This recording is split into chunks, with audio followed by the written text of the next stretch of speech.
Hello everyone, তোমরা কম বেশি সকলেই জানো যে আমি একটু মুম্বাই গেছিলাম নিজের পার্সোনাল দরকারে। ইনি হলেন পূজা শর্মা আর জুনিয়র রেখা, যিনি যার ব্যাপারে যত বলবো ততই কম, আমার বোনের ফ্রেন্ড। তো উনি যাওয়ার পরে ছাড়লই না, থাকতেই হবে। ওনার প্রোগ্রাম ছিল 9 তারিখে, 7 তারিখে ব্যাক করার কথা ছিল, কিন্তু আমরা পারিনি। তো যাই হোক, ওনার বাড়িতে গিয়ে আমি জাস্ট অবাক হয়ে যাই। এই অ্যাওয়ার্ডগুলোর ফটো বা ভিডিও না নিয়ে আমি থাকতে পারলাম না। ওনার মতো এত বড় একটা সেলিব্রিটি মানুষ, কিন্তু বিন্দু মাত্র অহংকার নেই। ওনার ব্যাপারে সত্যিই যত বলবো ততই কম।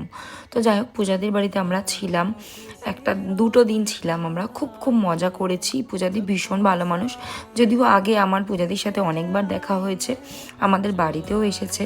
তো দিদির মতো মানুষ হয় না।